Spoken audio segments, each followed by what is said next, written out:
How do you run a gym and still keep your day job? Or, if you want to, how do you bridge the gap between that day job and enter a career that you're passionate about and just own your gym? I'm Chris Cooper. This is Run a Profitable Gym. And today I'm going to tell you exactly how to do that. So whether you hate your day job and you just want to help people get fit, or you want to keep your day job and you also want to run a gym, I understand. Despite owning Two Brain Business, which is a huge company that I absolutely love, I still own my gym Catalyst. So here's how you can open a gym without quitting your day job for now. We're going to start there. If you do want to quit your day job, stay tuned because I'm going to cover that later on in this episode. First, if I was starting a gym from scratch but keeping my day job today, I would open my gym and charge more than the other gyms in town. Now, I doubt you expected that advice, especially right out of the gate. But hear me out. You don't need the money. You've got a salary somewhere else, right? That means that time is your most valuable resource. And you might be able to, or willing to, even give up your mornings, your evenings, your weekends to help other people. And thank you for doing that. Thank you for your service. But are you willing to do that for free? And are you willing to do it forever? Many working professionals send me messages like this. Hey, Coop, I want to open up this gym. There's nothing that's affordable in my area. Or I want to make CrossFit available to people who really can't afford to pay the price anywhere else. I don't need the money. I've already got another job. But if you're already making a good income, your free time is very precious. What would I have to pay you to miss your kid's baseball game tonight? How about that trip to the beach this weekend? What's that worth to you? That's the real value of your time. If you want to figure out what your time is worth, start by calculating your effective hourly rate. What do you earn per hour at your day job? And then price your time higher in your new gym than that figure to start. Then we're going to add the expenses on top. Now you can download our gym owner business plan by clicking the link below. You can put some numbers in and you can figure out what you actually need to make this worth your while, because you can't just volunteer for nothing forever, okay? Now, if you're doing this as a sideline, you're passionate about it, it's an active service, go small on space and member count. Trying to build a 300-member gym while you're working full-time as a school teacher is going to be almost impossible. You'll definitely have months where you're taking part of your salary and putting it into the gym, because a big gym will require a big rent payment, and a high member count will require a lot of staff and staff management and staff pay. Starting smaller is a much better idea. So try starting as a personal trainer, and you can download a personal trainer business plan by clicking the link below this too. Start with 5 clients and minimal expenses. So your time plus maybe $500 as an investment to test it out. Use a park or a church or your school or your garage, anything that you can rent short term for little money. Now I know this doesn't have the sexy cachet of opening a giant CrossFit box, but that's a full-time job. So think of this step as the bullet before the cannonball, where you try out your side career before you buy yourself another full-time job for very little money. So your investment at this stage is really just time. Your financial investment in this trial is under $500 for some basic equipment. And this should create around $15,000 in side hustle income for you per year. One quick note here, if you run this test group out of your home or garage, make sure the people in the group know that it's a short-term trial so they don't come banging on your garage door after you're ready to stop.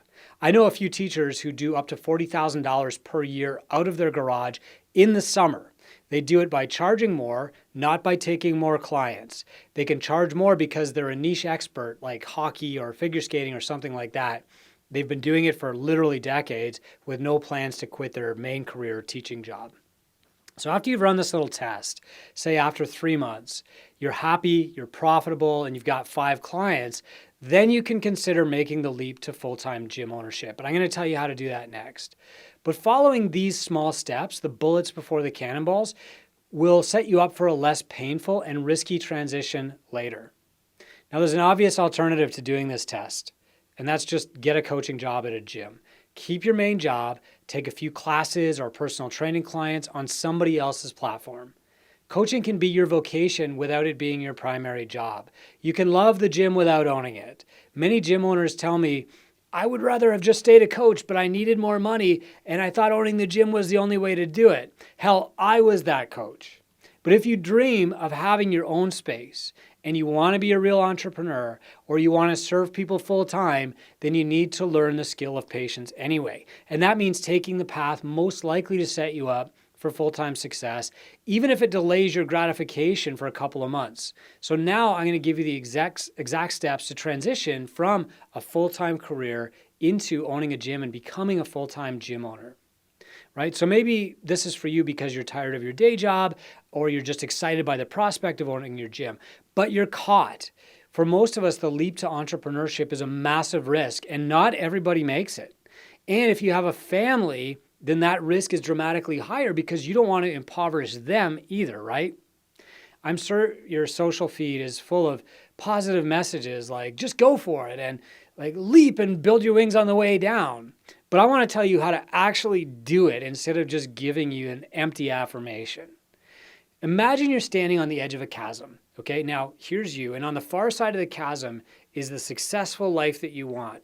But the gap here between your side and the far side is pretty big, and it could be catastrophic if you don't make the leap successfully. You could go broke. So here's how we bridge it. So first, look down. See all the failed gyms that didn't make it. These people whose gyms failed and went bankrupt, they were just as passionate as you are. They were just as hardworking. They were just as dedicated to the craft of coaching. They had all the high-level certifications. But sadly, and it is sad, they didn't make it. They're out of the industry because they didn't understand that owning a successful gym means learning how to run a business. It doesn't matter what method you like. There are thousands of failed CrossFit gyms, 9-round franchises, boot camps, martial arts studios, F45, spin studios, yoga instructors, and personal trainers down there at the bottom of the chasm, right? And that was very, very nearly me. Keeping others from hitting the bottom is still what gets me up in the morning because I was there. I'm not saying this to discourage you. I just want you to remain optimistic while also understanding the real risk of failure here. All right, so let's get back to the gap. First, I want you to measure the gap. So let's start with your current income. Based on your current household expenses, how much of your current income do you actually need? Could you live on 70% of your current salary for 6 months? What about 50% of your current salary for 6 months? You might want to talk this over with your spouse. And so whatever number we come up with here, if it's 50% of your current salary, that's your first earnings target for your coaching career. That's the absolute bare minimum that you need to make right out of the gate. So for example, if your current job pays you $100,000 per year, but you know that you could barely survive on $50,000, then $50,000 is your first target. The next step here is to narrow the gap. So start coaching people on the side, at night, on weekends. Before you have revenue from your own business, time is your only point of leverage. So build toward that target number in your spare time, and that's how you narrow the gap. Let's face it, the fitness industry is not 9 to 5 anyway. You're going to have to work 5 to 9 a.m. and 5 to 9 p.m. for the first few years anyway. So you might as well start now and use the first year to build a client base without taking the risk of opening your own thing. So you're going to build toward that first target number. Now for me, that was $45,000 per year with about 40 clients.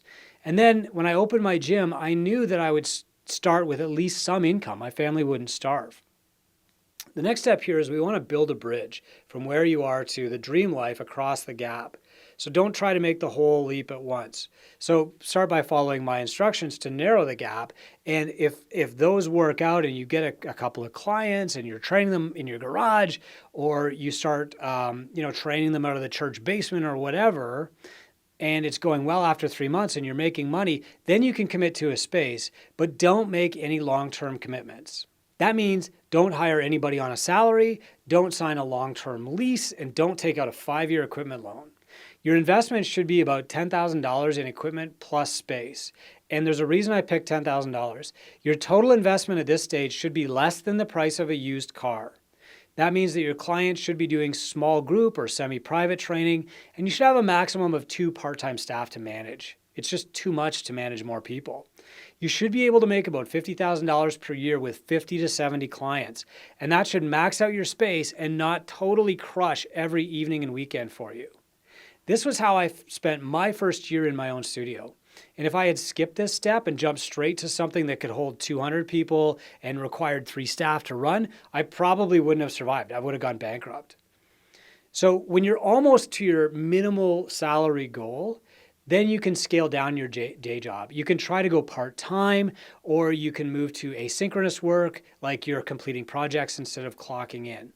And then you can do your day job in between clients if possible. This won't mean that you're really giving 100% to your real job, but let's face it, if you're dreaming about entrepreneurship, you're probably not giving 100% to your day job anyway. So now that we've narrowed that gap as much as we can, and we've built as much of a bridge with our current job as possible, now it's time to leap. And of course, your gym will grow faster if you're working in it all the time. That's a fact. Even hiring a manager will not produce the same results that you would as the owner. At startup, though, you can't always control the speed of growth. We can get you set up for success and profitability in our startup program. The current record is 115 clients paid in full upfront on opening day. Insane. But that's not everybody. And if you can buffer your risk for a while first, then you will be safer long term. I'll be honest, I did not follow my own advice here. I made the decision to open a gym and bam, 2 weeks later, I was there full time. I was the sole earner in my family. I had a new baby and a new mortgage, but I had some advantages that others don't, right? I had a client base that was ready to come with me. I predicted I would have 30 clients on opening day, but it was closer to 50. I had a solid acquisition plan for more clients. I already knew how to get clients by blogging, and it was proven to work. It was working for me. I had partners who would lend me the money, $16,000, and I wasted most of that on stuff that I didn't need and don't even use anymore. I also had the ability to work a 14-hour day. I just have that work capacity from being raised a farmer. I have a very supportive partner who was also all in on the entrepreneurial opportunity, and she also understood the risks. And I also had the very real threat of starvation. It was imminent, it was real. I was terrified to fail, and that helped me make some hard decisions that others avoid. Like when it was time to raise rates, my choices were do not eat this week or raise rates. That puts things in perspective. So I started writing this series and recording it for you because a good friend asked me how she could do some personal training in the evenings. She's a really good teacher and she wants to help some local people get fit. And her story is the same as thousands of others and maybe yours. It's a great person looking to help other people live healthier, happier lives. But like many of us, she didn't see the real cost. Time away from her kids, commitment to another schedule, conversations with people about money. And so I asked, what would make this worthwhile for you instead of just buying yourself a second, lower paying job? Eventually, her choice was to just take 3 to 5 clients to try it over the summer. Don't get me wrong. I want to 10x the number of gyms and coaches and trainers in the world. But I want them to get into fitness and stay into fitness instead of getting in and 2 years later pulling the ripcord because their $5 boot camp side hustle can't pay them what their time is worth. So starting with your eyes wide open will help you leap over that chasm instead of crashing like so many others do. All right, now how to do this absolutely remotely. It is possible to own a gym and not work there most of the time. My office, where I'm recording this, is in the same parking lot as my gym. I own both buildings, in fact, but I don't work at my gym. Since founding Two Brain in 2016, I've gone months without even stepping into my gym. These days, I'm there about 3 hours per week to train with my friends in the Noon Group. I spend an additional hour every week mentoring the general manager, but I don't get called when the roof leaks, or when a trainer can't make her class time, or when a client wants to sign up. For all intents and purposes, my gym runs without me. There's probably more than one way to do this, but I've seen many owners try to completely abdicate responsibility for running their gym and then watch it die from a distance. So here's how to do it properly. First, delegate before you abdicate. Hire people to fill the roles that you currently fill as an owner. Test them in the roles for at least 3 months. Evaluate their progress with KPIs and then mentor them to improve. Here are the roles that you need to manage the gym. First, a marketer. Somebody's got to generate new leads. Second, lead nurture. Somebody has to convert those leads into appointments. Third, sales. Somebody has to convert those appointments into clients. Fourth, CSM, somebody has to keep those clients engaged and around long term. Fifth, admin, somebody has to bill those clients on time. Sixth, property manager, somebody has to make sure the light bulbs are working. 7, programming, somebody has to find or write the workouts for your groups. 8th, cleaner, somebody's got to keep the place clean. 9, media and social media, somebody has to keep your place visible. And 10, head coach, somebody has to make sure the coaches are coaching well. If you still wear any of these hats, then you have to hire somebody else to do them for you. I would argue that while the advertising role can be done from a distance, it's such a small part of your marketing that your marketer should be local. Here's what you can expect to pay for each role at a minimum. And obviously rates change in different areas, but so should the rates for your gym. So you should be able to pay for these people. So the lead nurture person is worth about $25 an hour. They're spending about an hour a day, but it's asynchronous work. It's done on demand. You have to make sure they understand that. The sales role is about $25 per no sweat intro, and that's set up as required. I don't actually pay for NSIs, but most do. In my gym, the person doing the NSI gets the client, and that's their reward. The CSM role is about $25 an hour. They spend about an hour a day following your client journey and keeping clients on track. Your admin is about $25 an hour. They're going to spend about 3 hours a week billing people and paying people. Your property manager is about $330 a month, or about 10% of your rent. Your programmer is about $40 an hour, with an hour a week to tailor your general group programming. And you can buy programming for $49 a month, so don't overpay for constantly varied functional fitness, right? Your cleaner should make about $20 an hour for 5 nights a week. Your head coach should make $35 per goal review or staff evaluation. Your media should make $50 per delivered piece, which is a blog, YouTube, or podcast. Your social media should make about $25 an hour, so an hour a day or $400 a month. Now, some of these rates are driven by local market rates, like the cleaner. Some are driven by broad market rates, like social media and programming. You can outsource either of those pretty easily. Your total staff expense for all of these roles put together is about $2,600 a month in my gym for about 20 hours a week of total work. Now, I didn't really include goal reviews or NSIs in that total cost because those are paid on services that generate revenue directly. So they're only paid out when new revenue is coming in. You don't need to have that discussion to understand the point of this article or this podcast. And I also didn't include coaches there because these are the tasks that are required to manage the gym. If you're still coaching and you want to run your business remotely, you'll obviously have to pay somebody else to coach too. These don't all have to be different people. Some can wear multiple hats. For example, the head coach can do goal reviews, evaluations, and NSIs and programming or whatever else. The next step is to consider rolling all of these roles up into one general manager role. Now, that's a very broad skill set that I just walked through all those different roles, but it is possible for one person to do all of it in about 20 hours a week. The value here is that one person is responsible for overseeing all of it. The downside is that that person becomes a real linchpin. If they're only good at some of that job, or if they leave, then you're going to be in a real trouble. Now, if you have a person who can do all of those roles, multiply their total expenses. In my example, that was $2,600 a month. Multiply that by 1.15. That extra 15% is for bearing the burden of responsibility. So their job becomes overseeing everything else and also fixing problems without you. A good general manager will see that light bulbs need changing and they will get the light bulbs changed. A weak general manager will see that the light bulbs need changing and they will text you about it. Remember, if you don't have a general manager, then you are the general manager. And it's the same for any of the roles that I just mentioned. The next step is that you have to mentor your general manager. Just as you, the owner, have a mentor, hopefully by now, your general manager needs one too. And unless you hire them a separate mentor, which is actually what I do, then you are their mentor. One reason a GM might not take the initiative to change the light bulb is that they don't know what to do. But another reason is that they don't know who to call. And still another is that they don't have access to the money to solve the problem. So as you mentor them, you'll solve these problems for yourself too. Oh, you don't have the money? I'll buy some $100 gift cards for Home Depot and you can use those to buy cleaning supplies every month.